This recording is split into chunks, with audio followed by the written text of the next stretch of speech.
இங்க ஒரு அப்பா மான வேட்டையாடதா சொல்லி அவரோட பொண்ணை காட்டுக்கு கூட்டிட்டு வராரு. வந்து அந்த மான சுடுறதுக்காக துப்பாக்கி எடுத்து அந்த மான சுடுறதுக்கு பதிலா இவர் பொண்ணையே போட்டு தள்ள பாக்குறாரு. எதுக்காக அப்படி செய்யறாருன்னா, இந்த பொண்ணுக்கு ஒரு தம்பி பாப்பா ஒண்ணு இருக்கும். அது வந்ததுல இருந்தே இவரோட அம்மாவும் அப்பாவும் அந்த குழந்தைய கவனிச்சிட்டு இருக்காங்க. இவளை சுத்தமா கண்டுக்கவே மாட்டேங்கிறாங்க. சோ அப்படி இருக்கும்போது ஒரு நாள் அந்த குழந்தை அழுகுற சத்தம் பிடிக்காம இந்த பொண்ணை கண்ணை இறுக்கி மூடிக்கிறா. அடுத்த செகண்டே அந்த குழந்தை காணாம போயிடுது. அந்த குழந்தைய காணுமேனு அவங்க அம்மா வந்து இந்த பொண்ணு கிட்ட கேக்குறாங்க.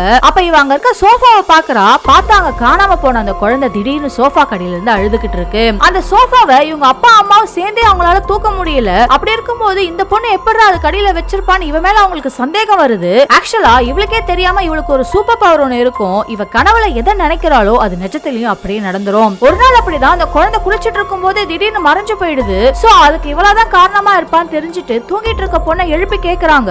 அப்ப அவளுக்கு அந்த குழந்தை எங்க இருக்கும் தெரிஞ்ச மாதிரியே வெளியில பனி கொட்டிட்டு இருக்க அந்த ஆத்து மேல நடந்து போயிட்டு இருக்கா. அதை பார்த்தது அவங்க அப்பா பதறி அடிச்சு ஓடி போய் பாக்குறாரு. பார்த்தா அங்க பாத்ரூம்ல குளிச்சிட்டு இருந்த குழந்தை இப்ப பனியில உறைஞ்சு போயிருக்கு. சோ அந்த கோவத்துலதான் இவரோட அப்பா இவளையே போட்டு தள்ளணும்னு முடிவு எடுத்திருக்காரு. ஆனா இந்த பொண்ணுமே அவரோட குழந்தையா இருக்கவும் அவருக்கு சுட மனசு இல்லாம விட்டுறாரு.